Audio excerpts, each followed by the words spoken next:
So hello good morning guys. यहाँ सुबह के 5:37 हो चुके हैं और मैं जल्दी उठ गई हूँ।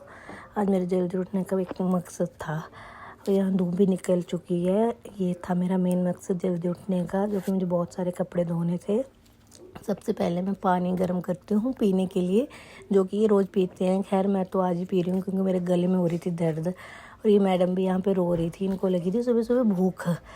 फिर मैं अपना पानी पी लेती हूँ। ये बोलते हैं मैं अभी नहीं पीऊँगा, बाद में पीऊँगा। ठीक है भाई, मैं इसको लेकर बाहर आ जाती हूँ। ये भी देखते हैं अंकल जी दुकान खोल चुके होते हैं और ये भी इस डॉगी को देख रही होती है। फिर अंदर ले आके मैं इसको आराम से सुला देती हूँ। उसके बाद मैं अपना काम शुरू करती हूँ। ये भी आराम से सो रहे होते हैं और यहाँ 6:19 आ चुके होते हैं। मैं भी जल्दी जल्दी कपड़े धोने को डाल देती हूँ क्योंकि नोनों का कोई पता नहीं होता कब उठ जाए। फिर मैं बार बार कूड़े वाले भैया को भी देख रही होती हूँ क्योंकि वो जल्दी निकल जाते हैं। साथ में मैंने दाल रख दी पकने के लिए। इसके बाद मैंने जो भी आपको कल दिखाया ही था व्लॉग में, पहले पेस्ट करती हूँ, उसके बाद और काम स्टार्ट करती हूँ। फिर कूड़े वाले भैया फाइनली आ जाते हैं। ये कूड़ा डालने के बाद मैं इन्हें पहले धोती हूँ। इनकी बहुत ही बदतर हालत हो चुकी होती है तो ये भी थोड़े देखने लायक हो जाते हैं। फिर मैं टमाटर प्याज कट करने लग जाती हूँ और यहाँ प्याज काटते आंसू ना आए तो फिर कैसे प्याज। यहाँ पे दाल भी पक गई है पर पानी सूख गया था। फिर मैं दाल का मसाला तैयार कर लेती हूँ, साथ में ही करती हूँ आज दोनों का मसाला तैयार, क्यों कौन अलग अलग करे, टाइम भी नहीं होता। एक तो चावल भी निकाल लिए थे। फिर यहाँ पे इनको चाहिए होता दोबारा से पानी, जो कि दोबारा गर्म करके मैं इनको देती हूँ। इनको पानी देती हूँ और इसको देखती हूँ तो नोनू सुसु कर दिया होता है पर आराम से लेटी होती है तब भी। फिर इसके बाद इनके एग राइस तैयार करती हूँ, जो कि इनको भी खाने थे थोड़ी देर में। सुबह मुझे सबसे पहले इन्हीं का काम होता है और यहाँ पे नोना भी उठ गई थी। ये बस इसको बातें चाहिए करने को और फिर मुँह के ड्रामे इसके। यहाँ पे मेरे एग राइस रेडी थे और मेरी दाल भी बनी चुकी थी और आधा से ज़्यादा कपड़े भी धुल गए थे, आधे सूख भी गए थे। साथ साथ में इतना काम था ना कि पूछो मत। और ये मैडम अभी उठ रही हैं, 9 बजे लग रहा है इनका झाड़ू पोछा। फिर मैं यहाँ लंच पैक करने लग जाती हूँ। बार बार इसको भी देखना पड़ता है। इसके पास अभी कोई था नहीं तो इसको देख रही थी। फिर यहाँ अंकल आवाज़ दे रहे थे सब्जी वाले।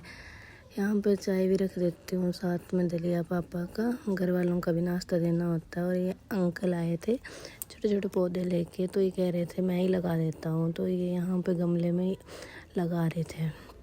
फिर मैंने इसको बोला कि यार तू रोटी बना दे आयुष के लिए, थोड़े चावल और रोटी दोनों चाहिए होते हैं ना इनको। तो इनका लंच भी पैक था पूरा। फिर इनका ब्रेकफास्ट दिया इनको और लंच भी करो और जल्दी जाओ, टाइम हो ही गया था। यहाँ पे ये भी रेडी था। ये चाहिए था मेरे को और थोड़ा पापा को। ये फ़ैन और चाय और दलिया लेके आ गई थी मेरे लिए, क्योंकि यहाँ पे नोनू भी उठ गई थी, उसको दूध पिलाया मैंने। फिर बार बार कपड़े। फिर ये दिन का शुरू हो गया था, दिन का इसने दिया खाना वाना जो भी था। फिर थोड़ी देर इसके बाद फिर से खेल ली, इसको हंसाया। फिर ये सारे कपड़े फिनिश हो गए थे, सब कुछ इसका ये झूला वगैरह धो के सफाई कर दी थी, कपड़े भी तय कर दिए थे और थोड़ी हालत ठीक करी अपनी और इसको लिया। इसकी थोड़ी तबीयत ठीक नहीं थी तो ये ऐसे सो गई, बैठ ही नहीं रही थी, बड़ी मुश्किल से बिठा रही थी। फिर ये आयुष जी आ गए थे, इन्होंने खाना नहीं खाया था, थोड़ी सी प्रॉब्लम हो गई है घर में। तो ये अपना प्रोटीन भी लेके आए थे तो वो पी रहे थे, मेरे को दिखा रहे थे। मैंने बोला इसका तो कलर ही चेंज हो गया। फिर नोनू की दवाई भी आ गई थी तो नोनू को भी दवाई पिलाई सारी। ये 5-5 ड्रॉप्स डालनी थी दवाई की, फिर पिलानी थी। और ये ऐसे पिला रहे थे, सारी मुँह से निकाल ही दे रही थी। इनको कोई भी काम नहीं आता करना। फिर मैंने बोला कि ऐसे पिलाओ। फिर मैंने सोचा मैं खुद ही पिलाती हूँ, तब भी सारा निकाल ही दे रही थी। पर यह था कि मेरा पिलाना और इनका पिलाना बहुत फ़र्क। ये मेरी दवाई थी। यहाँ पे 5:13 हो चुके थे और फिर मैंने इसको दवाई पिला के सुला दिया और ये थोड़ी देर फ़ोन चला रहे थे। मैंने कहा मैं भी रेस्ट कर लूँ और यहीं पे ब्लॉग का एंड किया। Bye bye.